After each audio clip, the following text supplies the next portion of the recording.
3 years ago, I stood in the parking lot of St. Michael's Hospital at 11:30 at night, still in my scrubs, holding a ring box my sister-in-law had just handed back to me on behalf of my fiancé. She said he wanted me to have it back. She said he was sorry.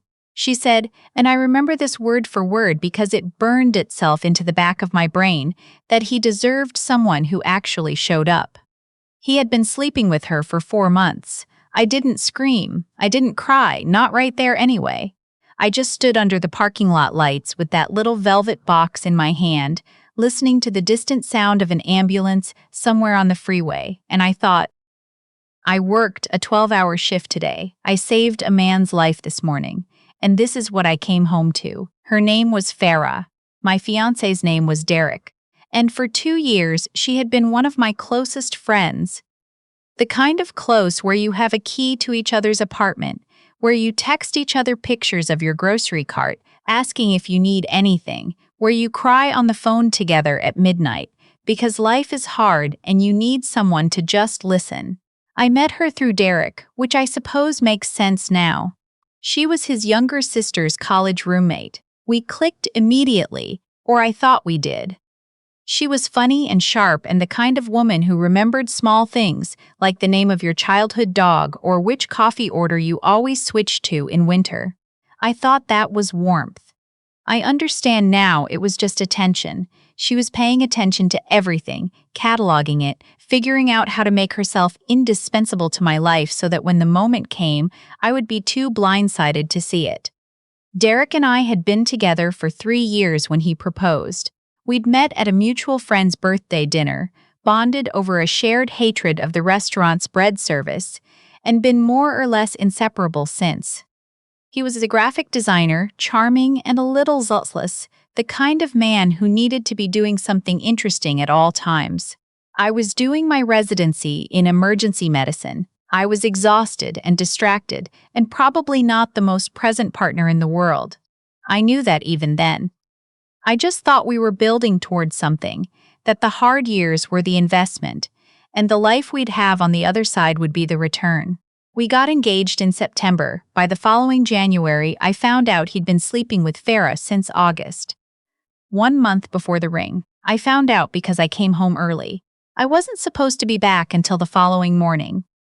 I'd picked up a double shift, but a colleague offered to cover the second half because she owed me a favor. I came home at 9 in the evening instead of 7 the next morning. I heard voices in my living room.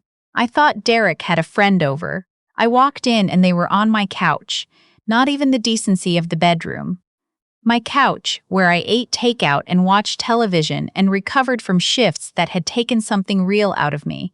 I don't need to describe what I saw. You understand, what I remember most is the color of the throw blanket they were using. It was teal. I'd bought it at Target the previous winter. It was my favorite thing in that apartment, and I threw it away the next morning because I never wanted to see it again. Farah grabbed her things. She tried to say something, and I held up my hand, and she stopped. Derek came after me into the kitchen, still talking, still explaining, still doing that thing men do when they've been caught, where they act like the problem is that you don't understand yet. Like, if he just found the right words, this would make sense to you. I told him to get out. I told him to take her with him. I said it very quietly. I think the quiet scared him more than yelling would have. He left. She left. I sat on the kitchen floor for a while. Then I got up, made tea, and cried for approximately 3 hours. And then I went back to work because there was a shift the next morning and people needed emergency medicine, and the world did not particularly care about my personal catastrophe. That was 2 years and 4 months ago. I want you to understand how fully I rebuilt. Not in a dramatic way, not in a montage way, just in the slow, unglamorous way that actual healing happens. I finished my residency.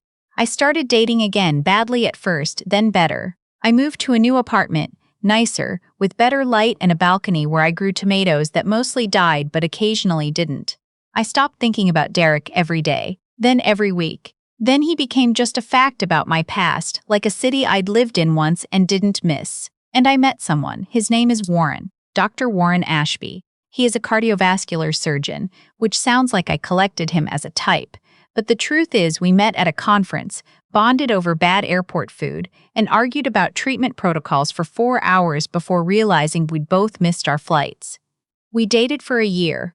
He asked me to move in. 6 months after that, he asked me to marry him. I said yes in our kitchen in my pajamas with a mouthful of cereal, and it was the least cinematic proposal in human history, and I loved every second of it. I want to be clear that by the time this story takes its final turn, I was happy. Not performing happiness, not pretending to have moved on. Actually, genuinely, quietly happy. I had forgotten to feel the old anger most days. I had released it. That matters because what happened next could so easily have been about revenge, and I want you to know it wasn't. It was simply the universe deciding to settle its own accounts, and I happened to be in the room when it did. The Hartwell Foundation Gala is one of those events that exists at the intersection of serious money and serious good intentions. It raises funds for pediatric cardiac care across the Southeast, and Warren has been on the board for 3 years. It's a black-tie dinner at the Waldorf, 300 people, open bar, a string quartet playing in the corner, the kind of event where everyone is dressed beautifully and trying to out-charity each other, and the food is genuinely excellent. I'd attended the previous 2 years as Warren's partner. This year, I was attending as his wife. We'd been married for 6 weeks. I was at the cocktail reception, talking to one of the foundation's major donors, a lovely woman named Constance, who had funded an entire pediatric wing in her late husband's name, when I felt the specific prickling sensation of being watched. I glanced across the room, and there she was, Farah. She looked the same. A little older, maybe. She was wearing a green dress that was just slightly too formal for the venue, the kind of over-calibrated outfit someone puts on when they want to make an impression. She was standing with a man I didn't recognize, not Derek, someone new, and she was smiling at something he'd said, but her eyes were already moving across the room. They found mine. For a moment, neither of us moved. I turned back to Constance and kept talking. My heart rate had jumped, but my voice didn't show it. That's the thing about emergency medicine. You learn to keep your voice level when your body is doing something else entirely. I spent the next 30 minutes strategically not crossing her path, not because I was afraid, but because I wasn't interested. I had nothing to say to her. I'd made my peace with what happened, moved forward, built a life. Farah was a chapter I had finished reading. She did not give me the same courtesy. I was standing near the bar, waiting for Warren to come back from a conversation with the hospital's chief of surgery when she materialized at my elbow. I knew she was there before she said anything. I could smell her perfume. She'd worn the same one for years, something with cedar and orange blossom that I used to think was lovely. "I thought that was you," she said. I looked at her. "Farah, it's been a while." She smiled in that particular way, warm on the surface, calculating underneath. "You look well. Thank you. Are you here with someone or—" "I'm here with my husband," I said. The word came out naturally. I wasn't weaponing it. I was just stating a fact. Something moved behind her eyes. She recalibrated fast. "Oh, you got married? Congratulations!" A pause that lasted just a beat too long. Derek and I didn't work out, by the way. In case you were wondering. I hadn't been wondering, but I kept my expression neutral. "I'm sorry to hear that," I said, because it was the polite thing to say. She laughed, short and a little too sharp. "No, you're not." She tilted her head, and something shifted in her posture, something that should have told me to disengage but didn't quite register fast enough. "You know, I always thought you were too focused on your career to really be present in a relationship. Derek needed more than you were giving him." She said it gently, conversationally, like she was sharing an observation rather than twisting a knife. "I hope your husband is more understanding of the demands of your schedule." There it was. I looked at her for a moment. I felt something, but it wasn't what I would have expected. Not the old anger, not the desire to enumerate everything she had taken and everything it had cost me. It was something quieter. Tiredness, maybe. Tiredness and something like pity. "I'm sorry the relationship didn't work out," I said again, and this time I meant it differently. "I really am." She seemed thrown by that. She opened her mouth to say something else, and then I heard my name, my first name, then my last, then sweetheart. and I turned. Warren was crossing the room toward us. He'd finished his conversation.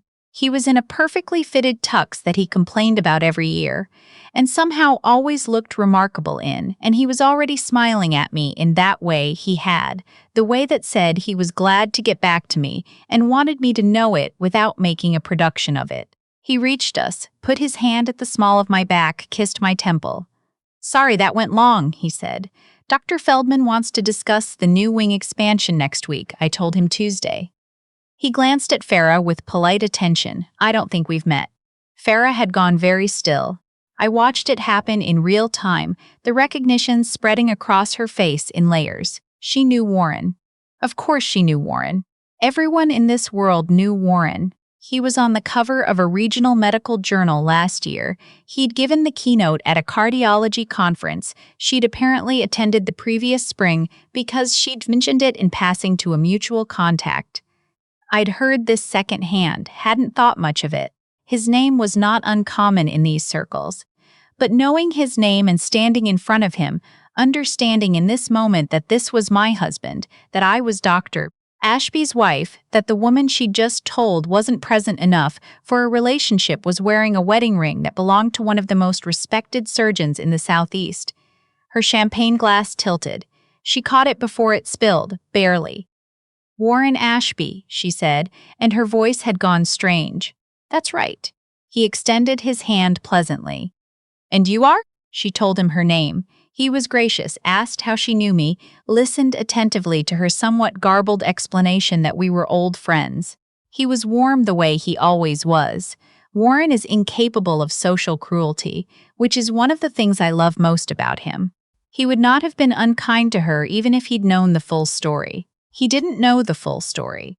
I'd told him the broad strokes, that I'd had a bad breakup before we met, that a friend had been involved, that it was ancient history. He hadn't pressed for details. That's another thing I love about him.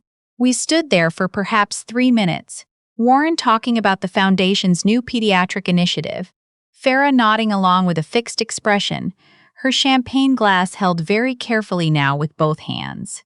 And then Warren said it was lovely to meet her, touched my back again, and steered us gently toward a couple he wanted to introduce me to on the other side of the room. I glanced back once. She was standing alone. The man she'd come with had drifted off somewhere. She was watching us cross the room. I didn't feel triumphant. I want to be honest about that, because this kind of story invites a particular ending where the protagonist pumps her fist and the villain is vanquished and everything is satisfying and clean. That's not what I felt. I felt, if anything, the specific exhaustion of having finally completely released something, like a knot you've been picking at for years that suddenly just comes undone. Warren leaned down slightly as we walked. "Old friend," he said quietly. "Old chapter," I said. He nodded once, didn't push. Folded my hand into his. The rest of the evening was lovely. The food was excellent. The string quartet played something I didn't recognize but Warren did, and he hummed 2 bars of it under his breath while we danced, which made me laugh.